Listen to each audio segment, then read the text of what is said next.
എൻ്റെ പേര് മേരി എബീറ്റ. ഞാൻ എറണാകുളം ഞാറക്കലിൽ നിന്നാണ് വരുന്നത്. ഞാൻ ഉടമ്പടി എടുത്തത് 2017 ഇപ്പം ഞാൻ സാക്ഷ്യം പറയാൻ വന്നിരിക്കുന്നത് പ്രധാനമായി എൻ്റെ കുഞ്ഞിന് വേണ്ടിയാണ്. രണ്ടാമത്തെ കുഞ്ഞ്, മൂത്ത ആളുടെ പേര് ട്രിനീറ്റിൽ ജോയ്, രണ്ടാമത്തെ ആളുടെ പേര് ഫിഡിലിസ് മാരിയോൺ. രണ്ടാമത്തെ ആൾക്ക് ഇപ്പോൾ 2.5 വയസ്സായി. കഴിഞ്ഞ മാസം ഒക്ടോബർ 14 എൻ്റെ കുഞ്ഞ് രാവിലെ എണീക്കണ സമയമായിട്ടും കുഞ്ഞ് എണീറ്റിട്ടുണ്ടായില്ല. 8 മണിയാവുമ്പോഴാണ് അവൻ സാധാരണ എണീക്കുന്നത്. ഒത്തിരി പ്രാവശ്യം വിളിച്ചു നോക്കി, പക്ഷെ കുഞ്ഞ് എണീക്കുന്നില്ല. അപ്പം തലേ ദിവസം കുഞ്ഞൊരു 4 മണിയായപ്പോൾ, ഞായറാഴ്ച ഒക്ടോബർ 13 ഞായറാഴ്ച ഒരു 4 മണിയായപ്പോൾ കുഞ്ഞിന് കളിക്കാനുള്ള ഒരു ജീപ്പ് ഉണ്ടായിരുന്നു. വലിയൊരു ജീപ്പാണ്. ആ ജീപ്പിൻ്റെ പുറത്തുനിന്ന് കൊച്ച് കളിക്കുന്ന സമയത്ത് പുറകോട്ട് വീണിട്ടുണ്ടായിരുന്നു. കോൺക്രീറ്റ് ഫ്ലോറിലേക്കാണ് വീണിട്ട്. അപ്പോൾ ഞങ്ങൾ അതത്ര കാര്യമൊക്കില്ല. പിറ്റേ ദിവസം അപ്പം അവൻ അധികം കരഞ്ഞതുമില്ല. പിറ്റേ ദിവസം എണീക്കേണ്ട സമയമായിട്ടും കൊച്ച് എണീക്കാതെ ആയപ്പോൾ ഞാൻ കൊച്ചിന് കണ്ണ് തുറന്നിട്ടില്ലെങ്കിലും കൊച്ചിൻ്റെ വായിൽ ഇത്തിരി വെള്ളം ഞാൻ കൊടുത്തായിരുന്നു. അപ്പോൾ കൊച്ച് അപ്പം തന്നെ ഒരു യെല്ലോ കളറിൽ വൊമിറ്റ് ചെയ്തു. അത് കഴിഞ്ഞ് ഒരു 10 മിനിറ്റ് കഴിഞ്ഞപ്പോൾ പിന്നെയും ഞാൻ 10 മിനിറ്റ് ആയിട്ടില്ല, അതിനു മുമ്പ് പിന്നെയും ഞാൻ ഫിഡിലു എന്ന് പറഞ്ഞ് വിളിച്ചിട്ട് ഇത്തിരിയും കൂടി വായിൽ വെള്ളം ഇങ്ങനെ ഇട്ട് കൊടുത്തു. അപ്പോഴും അവൻ വൊമിറ്റ് ചെയ്തു. അപ്പോഴും അവൻ കണ്ണ് തുറന്നിട്ടില്ല. അപ്പോൾ തന്നെ ഞാൻ എൻ്റെ ചേട്ടനെയും ചേട്ടത്തിനെയും വിളിച്ച് പറഞ്ഞു. അപ്പോൾ ചേട്ടനും ചേച്ചിയും കൂടി ഓടി വന്നിട്ട് എന്നോട് പറഞ്ഞു, നമുക്ക് പെട്ടെന്ന് കൊച്ചിനെ ഹോസ്പിറ്റലിലേക്ക് എത്തിക്കാം. അപ്പോൾ ഹസ്ബൻഡ് ഉണ്ടായില്ല, ഹസ്ബൻഡ് വർക്കിന് പോയേക്കുമായിരുന്നു.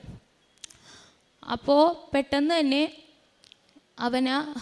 ഹസ്ബൻഡിൻ്റെ കൂട്ടുകാരൻ വന്നിട്ട് ഞങ്ങളെ ഹോസ്പിറ്റലിലേക്ക്, മെഡിക്കൽ ട്രസ്റ്റ് കുഴിപ്പള്ളിയിലേക്ക് കൊണ്ടുപോയി കൊണ്ടുപോകുന്ന സമയത്തും ഞാൻ വിളിക്കുന്നുണ്ട് എൻ്റെ കുഞ്ഞിനെ, ഫിഡിലും ഒന്ന് എണീക്കെന്ന് പറഞ്ഞ് വിളിക്കുന്നുണ്ട്. പക്ഷെ കൊച്ച് എണീക്കുന്നില്ല. അവിടെ ചെന്ന് കഴിഞ്ഞപ്പോഴും അവിടെ കാഷ്വാലിറ്റിയിലേക്ക് ആണ് നേരെ എത്തിച്ചത്. നഴ്സുമാർ വന്നു. അവർ വന്നിട്ടും കൊച്ചിനെ ഒത്തിരി പ്രാവശ്യം വിളിച്ചു നോക്കി. അപ്പം ഞാൻ കാര്യം പറഞ്ഞു, തലേ ദിവസം കൊച്ച് വീണിട്ടുണ്ടായിരുന്നു, പക്ഷെ കൊച്ച് എന്താണെന്നറിയില്ല, കൊച്ച് എണീക്കുന്നില്ല. അവൻ വേറെ ഒന്നും കാണിച്ചില്ല. ആ തലേ ദിവസം വൊമിറ്റ് ചെയ്തില്ല. കൊച്ച് സാധാ പോലെ തന്നെ ആക്റ്റീവായിരുന്നു. അപ്പം ഞങ്ങൾ അതത്ര കാര്യമാക്കിയിട്ടുണ്ടായില്ലെന്ന് സിസ്റ്റേഴ്സിനോട് പറഞ്ഞു. അത് കഴിഞ്ഞ് അതുപോലെ തന്നെ അവൻ തലേ ദിവസം, ഈ വീണ ദിവസം തന്നെ അവൻ ഭക്ഷണമൊന്നും കഴിച്ചിട്ടുണ്ടായില്ല. രാത്രി 2 സ്പൂൺ പുട്ട് അവൻ കഴിച്ചു. 7 മണിയായപ്പോൾ കൊച്ച് ഉറങ്ങിയും പോയിട്ടുണ്ടായിരുന്നു. അത് കഴിഞ്ഞാണ് പിറ്റേ ദിവസം 8 മണിയായിട്ടും കൊച്ച് എണീക്കാതെ ആയത്. അപ്പോൾ ഇതെല്ലാം ഞാൻ സിസ്റ്റേഴ്സിനോട് പറഞ്ഞു. അപ്പോൾ സിസ്റ്റർ വേഗം കാഷ്വാലിറ്റിയിൽ ഉണ്ടായിരുന്ന ഡ്യൂട്ടി ഡോക്ടറിനെ കണ്ടിട്ട് ഡോക്ടറിനോട് വിവരം പറഞ്ഞു. അപ്പോൾ ഡോക്ടർ പെട്ടെന്ന് തന്നെ വന്നിട്ട് കൊച്ചിനെ ഒത്തിരി പ്രാവശ്യം വിളിച്ചു നോക്കി, കൊച്ച് എണീക്കുന്നില്ല. അപ്പോൾ ഷുഗർ ലെവൽ ആ സമയത്തൊന്ന് ടെസ്റ്റ് ചെയ്തു. അപ്പോൾ ഷുഗർ ലെവൽ 44 ആയിരുന്നു. അപ്പോൾ ഡോക്ടർ എന്നോട് അപ്പോൾ ഞാൻ ഡോക്ടറിനോട് പറഞ്ഞു, ഡോക്ടർ ഇങ്ങനെ വീണ കാര്യമുണ്ട്, കൊച്ച് 2 പ്രാവശ്യം വോമിറ്റും ചെയ്തിട്ടുണ്ടെന്ന് പറഞ്ഞപ്പോൾ ഡോക്ടർ പറഞ്ഞു, കൊച്ച് കണ്ണു തുറക്കാത്ത സ്ഥിതിക്ക് കൊച്ചിൻ്റെ തലയിൽ ഇൻറ്റേർണൽ ബ്ലീഡിങ് ഉണ്ടായിട്ടുണ്ടാവും, അതുകൊണ്ടാണ് കൃഷ്ണമണിയെല്ലാം പൊക്കത്തോട്ട് പോയതും കൊച്ച് കണ്ണു തുറക്കാത്തതെന്ന് പറഞ്ഞു. അപ്പം തന്നെ സിസ്റ്റേഴ്സ് ഷുഗർ ചെക്ക് ചെയ്യാൻ 2-3 പ്രാവശ്യം അവൻ്റെ കയ്യിലിട്ട് കുത്തുന്നുണ്ട്, പക്ഷേ അവൻ കണ്ണു തുറക്കുന്നില്ല. അപ്പോഴേക്കും എൻ്റെ ഹസ്ബൻഡ് വന്നു, ഹസ്ബൻഡ് ബ്രദർ വന്നു, എല്ലാവരും വന്നിട്ടും എല്ലാവരും വിളിക്കുന്നുണ്ട്, ഫിഡിലു എന്ന് എണീക്കെന്ന് വിളിക്കുന്നുണ്ട്, പക്ഷെ കൊച്ച് അനങ്ങുന്നില്ല. അപ്പോഴേക്കും ബാക്കി എല്ലാ ഡോക്ടേഴ്സിനെയും എമർജൻസി ആയിട്ട് ഫിസിഷ്യനെയും സർജനെയും പീഡിയാട്രിഷ്യനെയൊക്കെ അവർ വിളിച്ചു വരുത്തി. അപ്പോഴേക്കും 9 മണിയൊക്കെ കഴിഞ്ഞിട്ടുള്ളൂ. അപ്പോഴേക്കും ഡോക്ടേഴ്സൊക്കെ വന്നിട്ട് ഡോക്ടേഴ്സൊക്കെ ഇത് തന്നെ. അപ്പോൾ ഹസ്ബൻഡ് വന്നപ്പോൾ തന്നെ വീണതിൻ്റെ വീഡിയോ കാണിച്ചു ഡോക്ടറിന്. അപ്പോൾ ഡോക്ടർ പറഞ്ഞു, ഇതെന്തായാലും ഇൻറ്റേർണൽ ബ്ലീഡിങ് ആയിരിക്കും, നമുക്ക് എമർജൻസി ആയിട്ട് കൊച്ചിനെ CT സ്കാൻ കയറ്റണം, നമുക്കല്ലാതെ വേറെ ഒന്നും ചെയ്യാനില്ല, അത് കഴിഞ്ഞേ നമുക്ക് അത് എന്താണെന്ന് അറിഞ്ഞാൽ മാത്രമേ നമുക്ക് നെക്സ്റ്റ് സ്റ്റെപ്പിലേക്ക് മെഡിസിൻ സ്റ്റാർട്ട് ചെയ്യാൻ പറ്റുള്ളൂ എന്ന് പറഞ്ഞു. അപ്പോഴേക്കും എൻ്റെ അമ്മ വന്നിട്ടുണ്ടായിരുന്നു. അപ്പോൾ അമ്മ എന്നോട് പറഞ്ഞു, പെട്ടെന്ന് തന്നെ ഫ്രാൻസിസ് ബ്രദറിനെ വിളിച്ച് കാര്യം പറ, ഫ്രാൻസിസ് ബ്രദർ കൃപാസനത്തിലേക്ക് വിളിച്ച് പറഞ്ഞോളൂ എന്ന് പറഞ്ഞു. ഞാൻ ഇമ്മീഡിയറ്റ് ആയിട്ട് ഫ്രാൻസിസ് ബ്രദറിനെ വിളിച്ചിട്ട് ഞാൻ പറഞ്ഞു, ബ്രദറെ, എൻ്റെ കുഞ്ഞിങ്ങനെ ഹോസ്പിറ്റലിലാണ്, കാഷ്വാലിറ്റിയിലാണ്, ഇങ്ങനെയാണ് പറയണത്, എനിക്ക് എന്ത് ചെയ്യണമെന്ന് എനിക്കറിയില്ല, 2.5 വയസ്സേ ആയിട്ടുള്ളൂ, ഡോക്ടർ ഒന്ന് ഫ്രാൻസിസ് ബ്രദർ ഒന്ന് വിളിച്ച് കൃപാസനത്തിലേക്ക് ഒന്ന് പറയാമോ എന്ന് ചോദിച്ചു. അപ്പോൾ ബ്രദർ പറഞ്ഞു, എബീറ്റ് ഒന്നുകൊണ്ട് ടെൻഷൻ അടിക്കണ്ട, മാതാവ് കൂടെയുണ്ട്, മാതാവിനോട് ഞാൻ കൃപാസനത്തിൽ വിളിച്ച് ഞാൻ പറഞ്ഞേക്കാം, അവിടെ ഇപ്പം തന്നെ പ്രാർത്ഥന തുടങ്ങും, എബിറ്റ് ധൈര്യപൂർവ്വം ഇരുന്നോളാൻ പറഞ്ഞു. ഞാൻ ഓക്കെ എന്ന് പറഞ്ഞിട്ട് ഞാൻ നേരെ കാഷ്വാലിറ്റിയിലേക്ക് ചെന്നു. അപ്പോഴും ഡോക്ടേഴ്സ് ഇത് തന്നെ പറഞ്ഞുകൊണ്ടിരിക്കണം, അപ്പോഴും കൊച്ചനങ്ങിയിട്ടില്ല. അപ്പോൾ വന്ന് ഷുഗർ ചെക്ക് ചെയ്തപ്പോൾ അത് കഴിഞ്ഞ് കുറച്ചു നേരം കഴിഞ്ഞ് ചെക്ക് ചെയ്തപ്പോഴേക്കും ഷുഗർ ലെവൽ 33 ആയി. അപ്പോഴേക്കും ഡോക്ടേഴ്സ് പറഞ്ഞു നമുക്ക് എന്തായാലും CTക്ക് കയറ്റാം, എന്തായാലും നമ്മൾ ഇതുവരെ ഒരു മെഡിസിൻ നമ്മൾ സ്റ്റാർട്ട് ചെയ്തിട്ടില്ല, കൊച്ചി ഇപ്പം എണീക്കുമോ എന്ന് വിചാരിച്ചിട്ടും കൊച്ചി എണീക്കുന്നില്ലല്ലോ എന്ന് പറഞ്ഞു. അപ്പോഴേക്കും എൻ്റെ അമ്മ വന്നിട്ട് കൃപാസനത്തിലെ തൈലം എടുത്ത് കൊച്ചിൻ്റെ നെറ്റിയിൽ കുരിശ് വരച്ച് കഴിഞ്ഞപ്പോഴേക്കും അവിടെ നിന്നേച്ച ഒരു സിസ്റ്റർ പറഞ്ഞു, ചേച്ചി കൃപാസനത്തിലാണോ? അങ്ങനെയാണെങ്കിൽ നെറ്റിയിലല്ല, ശരീരം ഫുള്ളും അങ്ങാട് ആ തൈലം പുരട്ടണം എന്ന് പറഞ്ഞു. അപ്പോഴേക്കും അമ്മ ശരീരം ഫുള്ളും അത് പുരട്ടി. അത് കഴിഞ്ഞ് അപ്പം ഞാൻ ചേട്ടയോട് പറഞ്ഞു, ചേട്ടേ ഫ്രാൻസിസ് ബ്രദർ പറഞ്ഞത് സാക്ഷ്യം പറയണമെന്നാണ് പറഞ്ഞത്, നമുക്ക് സാക്ഷ്യം പറയണോട്ടാ ചേട്ടേന്ന് പറഞ്ഞു. അപ്പം ചേട്ട പറഞ്ഞു ആടിയെന്ന് പറഞ്ഞു. അത് കഴിഞ്ഞ് CTക്ക് കൊച്ചിനെ കൊണ്ടുപോണ സമയത്തും കൊച്ചനങ്ങിയിട്ടില്ല. CTയുടെ മുമ്പിലെത്തിയപ്പോഴേക്കും ചേട്ടയോട് ഞാൻ പിന്നെയും പറഞ്ഞു, ചേട്ട എന്തായാലും പറയണം. അപ്പം ചേട്ട പറഞ്ഞു ആടി നമുക്ക് പറയാം, എന്തായാലും നമുക്ക് കൊച്ചിനെയും കൊണ്ട് പോയി തന്നെ സാക്ഷ്യം പറയാമെന്ന് പറഞ്ഞു. കൊണ്ടുപോയി കൊച്ചിനെ കയറ്റി കഴിഞ്ഞപ്പോഴേക്കും കൊച്ച് CTയിലെ മെഷീനിലേക്ക് കൊച്ചിനെ കിടത്തിയപ്പോഴേക്കും അതുവരെയും കണ്ണു തുറക്കാത്ത എൻ്റെ കുഞ്ഞ് ആ സമയത്ത് കണ്ണൊന്ന് തുറന്ന് എന്നെ നോക്കിയിട്ട് അമ്മയെന്ന് എന്നെ വിളിച്ചു. അത്ര നേരം കൊച്ചിന് ഒരു അനക്കം ഉണ്ടായിട്ടില്ല. 8 മണി മുതൽ 10 മണി ആയപ്പോഴാണ് CTക്ക് കയറ്റിയത്. 10 മണി വരെ എൻ്റെ കൊച്ചിനനങ്ങിയിട്ടില്ല. അത് കഴിഞ്ഞ് CTയുടെ റിസൾട്ട് കാത്ത് ഞങ്ങൾ നിൽക്കുമായിരുന്നു. അപ്പോൾ ചേട്ടയുടെ ഒരു ഫ്രണ്ട് വന്നിട്ട് ഞങ്ങളോട് പറഞ്ഞു, മിക്കവാറും ഇൻറ്റേർണൽ ബ്ലീഡിങ് ഉണ്ടെന്നാണ് ഞാൻ കേട്ടത്, നമുക്ക് ആസറിലേക്ക് റെഫർ ചെയ്യാം, അങ്ങനെയാണെങ്കിൽ ഡോക്ടേഴ്സിനോടൊന്നും പറയണ്ട, നമുക്ക് അങ്ങനെ ചെയ്യാം എന്ന് പറഞ്ഞു. അപ്പം ഞങ്ങളുടെ ഉള്ളിൽ അത്രയ്ക്ക് ടെൻഷൻ. അപ്പം ഞാൻ മാതാവിനോട് പറഞ്ഞ, മാതാവേ ഞാൻ പറഞ്ഞതല്ലേ സാക്ഷ്യം പറഞ്ഞേക്കാന്ന്, എൻ്റെ കുഞ്ഞിനെ എനിക്ക് തിരിച്ച് തന്നെ 2.5 വയസ്സേ ആയിട്ടുള്ളൂ എൻ്റെ കുഞ്ഞിനെന്ന് പറഞ്ഞു. അപ്പം അത് കഴിഞ്ഞ് ഒരു 10 മിനിറ്റ് ആവണതിന് മുമ്പ് ഡോക്ടർ വന്നു. ആദ്യം കാഷ്വാലിറ്റി ഡോക്ടർ വന്നിട്ട് പറഞ്ഞു നോർമലാണ് കൊച്ചിന്, ഒരു കുഴപ്പമില്ലെന്ന് പറഞ്ഞു. അപ്പം എനിക്കിപ്പോൾ ആദ്യം സമാധാനമായി. പക്ഷെ എന്നാലും അതിന് മുമ്പേ ഒരാൾ വന്ന് ഇങ്ങനെ ഇൻറ്റേർണൽ ബ്ലീഡിങ് ഉണ്ടെന്നിങ്ങനെ പറഞ്ഞപ്പോൾ എൻ്റെ ഉള്ളിലൊരു എന്താണ് ഏതാ സത്യമെന്ന് എനിക്ക് വിശ്വസിക്കാൻ പറ്റാനുണ്ടായില്ല. അത് കഴിഞ്ഞ് കാഷ്വാലിറ്റി ഡോക്ടറിനോട് ഞാൻ ചെന്ന് ചോദിച്ചു, ഡോക്ടർ അപ്പോൾ എന്തെങ്കിലും കുഴപ്പമുണ്ടോ എന്ന് ചോദിച്ചപ്പോൾ ഡോക്ടർ ഇല്ല ഒരു കുഴപ്പമില്ലെന്ന് പറഞ്ഞു. അപ്പോൾ പീഡിയാട്രിഷ്യൻ വന്നിട്ട് പീഡിയാട്രിഷ്യൻ പറഞ്ഞു കൊച്ചിനൊരു കുഴപ്പമില്ല, പക്ഷെ തലയുടെ അവിടെ എവിടെയോ ഒരു ചെറിയൊരു സ്പാർക്ക് പോലെ കാണുന്നുണ്ടെന്ന് പറഞ്ഞു. അപ്പോഴും എനിക്ക് ടെൻഷനായി. അപ്പോഴും ഞാൻ മാതാവിനോട് പറഞ്ഞു, മാതാവേ ഞാൻ വന്ന് സാക്ഷ്യം പറഞ്ഞേക്കാം, എൻ്റെ കുഞ്ഞിനൊന്നും ഉണ്ടാവല്ലേ എന്ന് പറഞ്ഞു. അത് കഴിഞ്ഞ് ഡോക്ടർ വന്ന് അപ്പം ഞാൻ കാഷ്വാലിറ്റി ഡോക്ടറിനോട് എന്ന് ചോദിച്ചു, ഡോക്ടറെ പീഡിയാട്രിഷ്യൻ ഡോക്ടർ ഇങ്ങനെയാണല്ലോ പറയണത് എന്ന് പറഞ്ഞു. അപ്പോൾ ഡോക്ടർ പറഞ്ഞു, ഫിസിഷ്യൻ വന്നപ്പോഴേക്കും അപ്പോൾ ഫിസിഷ്യൻ പറഞ്ഞു അത് ഒന്നുമില്ല എടോ, അത് കൊച്ചുങ്ങൾ CTക്ക് കയറ്റുമ്പോൾ കൊച്ചുങ്ങളാണെങ്കിൽ അവർ തല അനക്കിയിട്ടുണ്ടെങ്കിൽ വെറുതെ ഒരു ഇതവിടെ കാണിക്കും, അതാണ്, അല്ലാണ്ട് കൊച്ചിനെ CTയുടെ അവിടെ ഇരുന്ന് വെച്ചാൽ റേഡിയോളജി ഡോക്ടർ പറഞ്ഞേക്കണം കൊച്ചിന് ഒരു കുഴപ്പമില്ലെന്നാണ് പറഞ്ഞേക്കണത്, കൊച്ചിൻ്റെ തല ഫുള്ളി നോർമലാണ്, വേണമെങ്കിൽ താൻ നോക്കിക്കോ, ഇതിൽ നോക്കിക്കോ എന്ന് പറഞ്ഞു. അപ്പോഴും ചേട്ടയുടെ ബ്രദറിന് വിശ്വാസമാവണില്ല. അപ്പോഴും പീഡിയാട്രിഷ്യൻ്റെ അടുത്ത് ബ്രദർ ചെന്നിട്ട് ഡോക്ടറിനോട് ഒന്നും കൂടി ചോദിച്ചപ്പോൾ ഡോക്ടറാണ് കൊച്ച് ഫുള്ളി നോർമലാണ്, കൊച്ചിനൊരു കുഴപ്പമില്ലെന്ന് പറഞ്ഞു. ഞാൻ ഉറച്ച് വിശ്വസിക്കുന്ന എൻ്റെ മോനെ മാതാവ് ആ സമയത്ത് ആ ഇൻറ്റേർണൽ ബ്ലീഡിങ് തലേന്ന് എടുത്ത് മാറ്റിയതാണെന്ന് ഞാനും എൻ്റെ ഭർത്താവും ഒരേപോലെ വിശ്വസിക്കുന്നു. അത് കഴിഞ്ഞ് ഒരു 5 മിനിറ്റ് കഴിഞ്ഞപ്പോഴേക്കും ഡോക്ടർ വന്ന് പറഞ്ഞു ഷുഗർ ലെവൽ കുറയണത് ചിലപ്പോൾ തലേ ദിവസം കൊച്ച് ഭക്ഷണം കഴിക്കാത്തതായിരിക്കാം, നമുക്ക് എന്താണെങ്കിലും കൊച്ചിനിപ്പോൾ ഇൻറ്റേർണൽ ബ്ലീഡിങ് ഇല്ലെന്ന് നമുക്ക് തെളിഞ്ഞിട്ടുണ്ട്, ഇനി നമുക്ക് നേരെ കൊച്ചിനെ ICUവിലേക്ക് ഷിഫ്റ്റ് ചെയ്യാം, കാരണം കൊച്ചിന് ഫ്ലൂയിഡ് സ്റ്റാർട്ട് ചെയ്യണം, വേറെ ഒരു കുഴപ്പവും കൊച്ചിനില്ല, കൊച്ചിന് കുറച്ച് നേരം കഴിയുമ്പോൾ കൊച്ചിന് എല്ലാം നോർമൽ ആയിക്കോളൂ എന്ന് പറഞ്ഞു. നേരെ ഒരു 11 മണി കഴിഞ്ഞപ്പോഴേക്കും ICUവിലേക്ക് അവനെ ഷിഫ്റ്റ് ചെയ്തു. കറക്റ്റ് 1 മണിയായപ്പോൾ എൻ്റെ കുഞ്ഞ് എണീറ്റ് ഞാൻ ക്യാൻറ്റീനിൽ പോയി കൊച്ചിന് കഞ്ഞി മേടിച്ചിട്ട് വന്നു. കഞ്ഞി പപ്പടവും മേടിച്ചിട്ട് വന്നപ്പോൾ കൊച്ച് ആ കഞ്ഞി ഫുള്ളും കുടിച്ച്. അത് കഴിഞ്ഞ് എന്നോട് ചോദിച്ചു അമ്മയെ കഞ്ഞിയെന്ന്, പിന്നെ പാപ്പോ എന്ന് പറഞ്ഞ് വയറ് കാണിച്ചു തന്നു. പിന്നെയും ഒരു ഇച്ചിരിയും കൂടി മേടിച്ചു കൊടുത്തപ്പോൾ കുഞ്ഞ് അത് ഫുള്ളും കുടിച്ച്.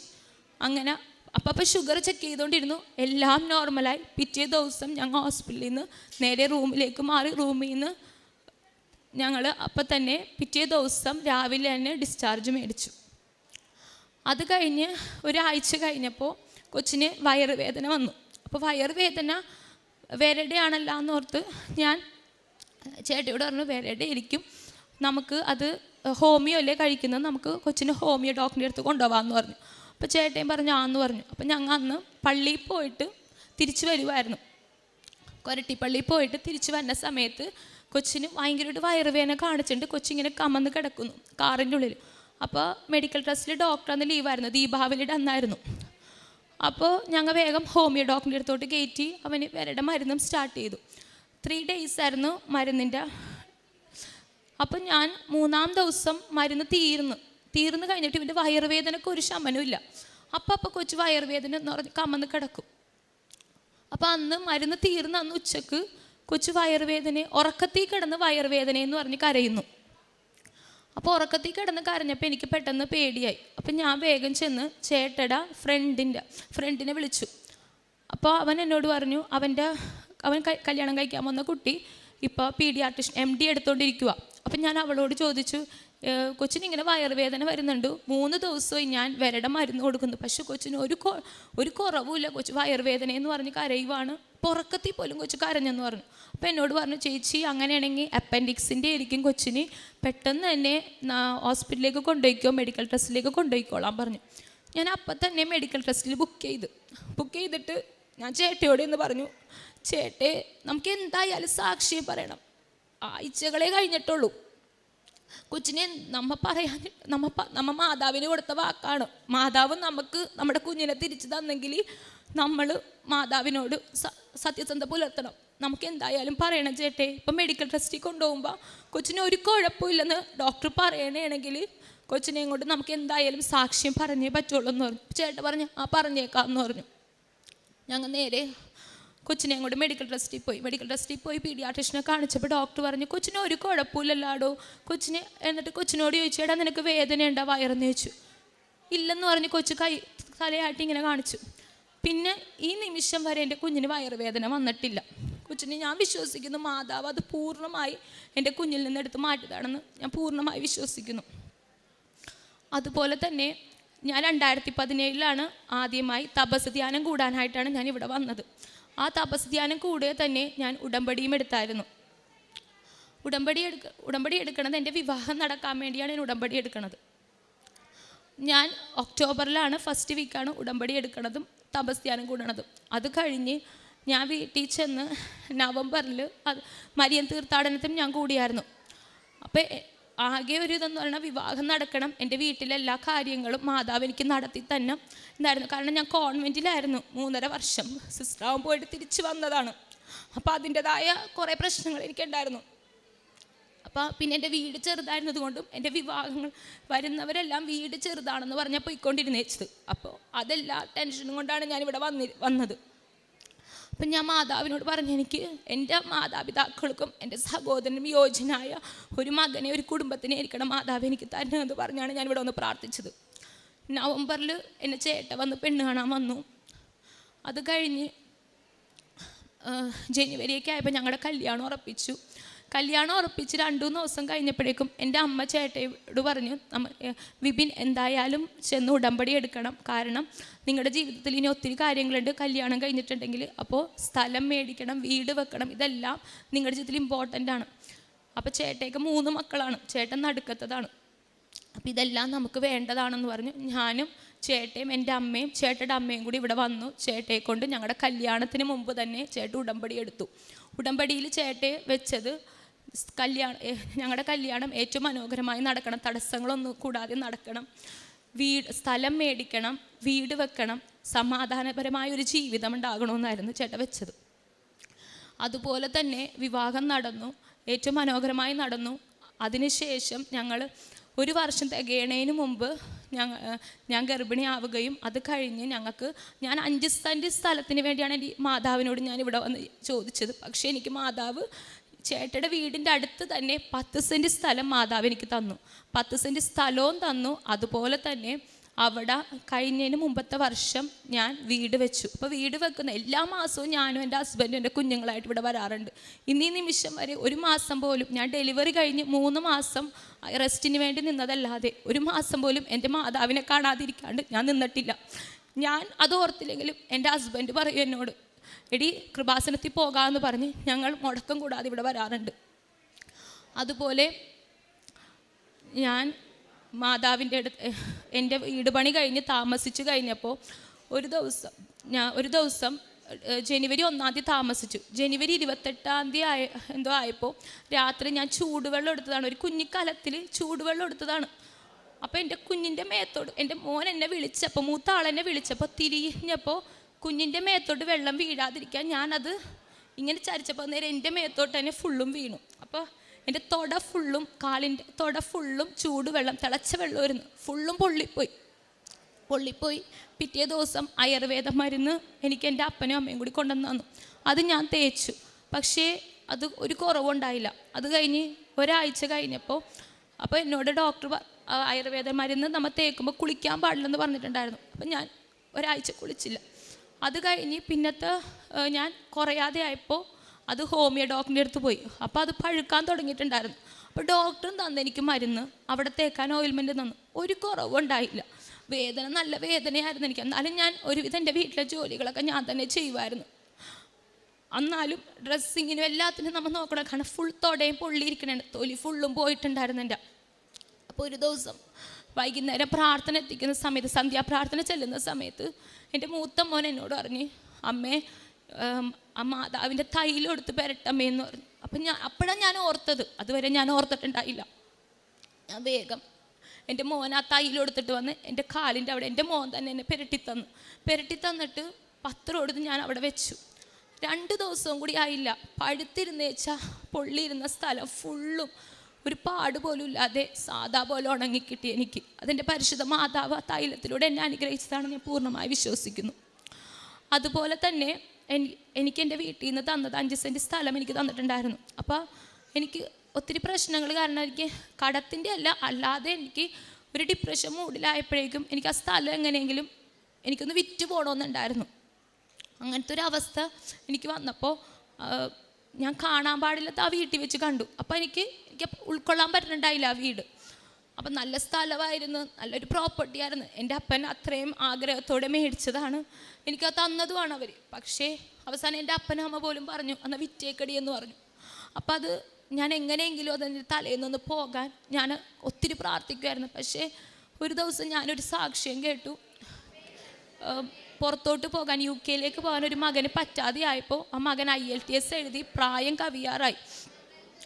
അടുത്ത ആഴ്ച പ്രായം അത് ആകും. അപ്പോൾ ആ ചെക്കൻ അതിൻ്റെ എല്ലാ സർട്ടിഫിക്കറ്റും എടുത്ത് താഴെ വെച്ചിട്ട് മാതാവിൻ്റെ രൂപവും പിടിച്ച്, കാശ് രൂപവും പിടിച്ചിട്ട് ആ സർട്ടിഫിക്കറ്റിന് ചുറ്റും നടന്നുകൊണ്ട് വിളക്കും ഏന്തിക്കൊണ്ട് കൊന്ത ചൊല്ലി അങ്ങനെ 2 ദിവസത്തിനുള്ളിൽ എല്ലാം ശരിയായെന്നുള്ളൊരു സാക്ഷ്യം ഞാൻ കേട്ടു.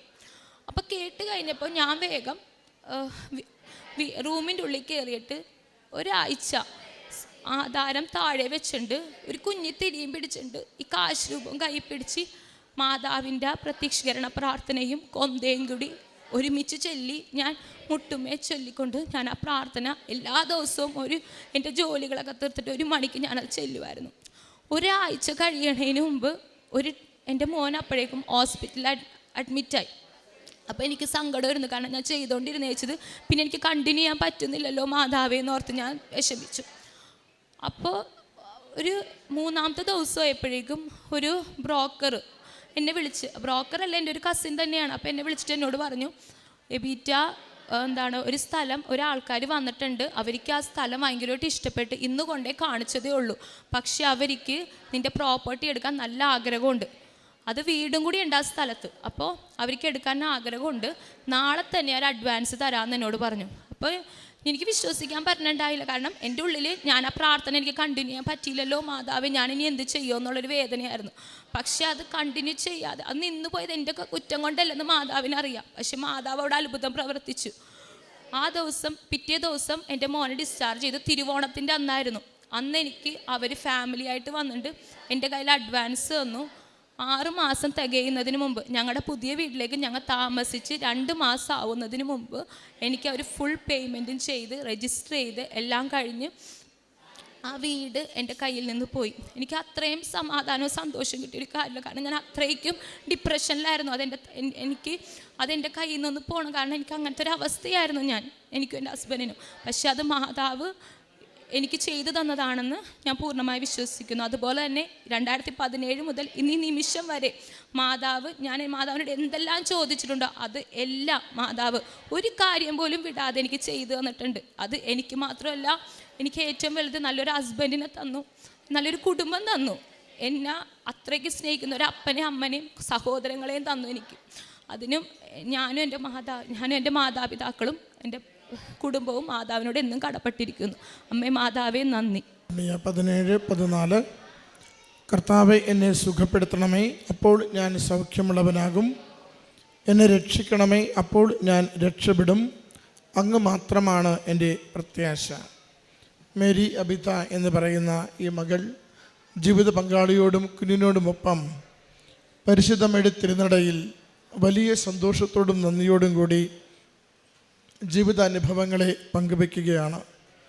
ഈ കുഞ്ഞിനുണ്ടായ ഒരപകടം, ആ വീഴ്ച ആ കുഞ്ഞിനെ മരണകരമായ അവസ്ഥയിലേക്ക് എത്തിക്കുന്നത്, അത് വലിയ തോതിൽ കുടുംബത്തിൻ്റെ എല്ലാ സാഹചര്യങ്ങളെയും മാറ്റിമറിക്കുന്നത്, ഉറക്കത്തിൽ നിന്ന് ഉണരാതെ കുഞ്ഞ് വളരെ തളർച്ചയിലേക്ക് പോകുന്ന മണിക്കൂറുകൾ, പരിശുദ്ധമ്മയിൽ ആശ്രയിച്ചുകൊണ്ട് ഈ കുടുംബം നടത്തിയ വലിയ പരിശ്രമങ്ങൾ, വളരെ പ്രത്യേകിച്ച് ഉടമ്പടി തൈലം മുഴുവൻ പൂശിക്കൊണ്ട് സ്കാനിങ്ങിന് മുമ്പ് കുഞ്ഞിൻ്റെ കണ്ണൊന്ന് തുറന്നു കിട്ടുന്നതിന് വേണ്ടി ഇവർ നടത്തിയ പ്രാർത്ഥനയും ഇവരുടെ ജീവിതത്തിൻ്റെ അമ്മ മാതാവിലുള്ള ആശ്രയത്വവുമാണ് ആദ്യം പങ്കുവയ്ക്കുന്നത്. 2017 മുതൽ ഉടമ്പടി എടുക്കുകയും പരിശുദ്ധ കൃപാസന മാതാവിൻ്റെ തിരുനടയിൽ വന്ന ഓരോ മാസവും പ്രാർത്ഥനാപൂർവം ജീവിതത്തെ സമർപ്പിക്കുകയും ചെയ്യുന്നുവെന്ന് മകൾ ഇവിടെ ആവർത്തിച്ച സാക്ഷ്യത്തിൽ പറയുന്നുണ്ട്. അമ്മ മാതാവിനുള്ള സ്ഥിരമായ ബന്ധം, വിശ്വസ്തതയുള്ള ജീവിതം, ക്ലേശങ്ങളിലും ജീവിതത്തിൻ്റെ ദുഃഖ നിമിഷങ്ങളിലും അമ്മയിൽ ആശ്രയിക്കുവാനുള്ള വലിയ മനസ്സ്, അത് എപ്പോഴും ആപത്സന്ധികളിൽ മകൾക്ക് തുണയും കരുത്തുമായി മാറുന്നതാണ് ആവർത്തിച്ച് സാക്ഷ്യപ്പെടുത്തുന്നത്. ഈ കുഞ്ഞിന് കിട്ടിയ അത്ഭുതകരമായ രോഗസൗഖ്യം, പിന്നീട് വയറുവേദന വന്നപ്പോഴും അതിൽ ലഭിച്ച രോഗസൗഖ്യം, ഓരോന്നും ആവർത്തിച്ച് പറയുന്നുണ്ട്. അത് അമ്മ മാതാവിൻ്റെ വിശുദ്ധ തൈലം, ഉടമ്പടി തൈലം പുരട്ടിയതിലൂടെ മാത്രം, മറ്റ് മരുന്നോ ലേപനമോ ഔഷധമോ ഒന്നുമല്ല, അമ്മ മാതാവിൻ്റെ ഉടമ്പടി തൈലത്തിലൂടെ മാത്രം പൂർണ്ണ ആരോഗ്യത്തിലേക്ക് കുഞ്ഞിനെ തിരികെ കിട്ടിയതിനെ സന്തോഷത്തോടെ സാക്ഷ്യപ്പെടുത്തുകയാണ്. മകളുടെ വിവാഹത്തെക്കുറിച്ചും മകൾ അതുപോലെ തന്നെ ജീവിതത്തിലെ മറ്റ് കാര്യങ്ങളെക്കുറിച്ചും സ്ഥലം വിറ്റുപോകുവാൻ വേണ്ടി നടത്തിയ പ്രാർത്ഥനയെക്കുറിച്ചും ഒക്കെ സാക്ഷ്യപ്പെടുത്തുന്നുണ്ട്.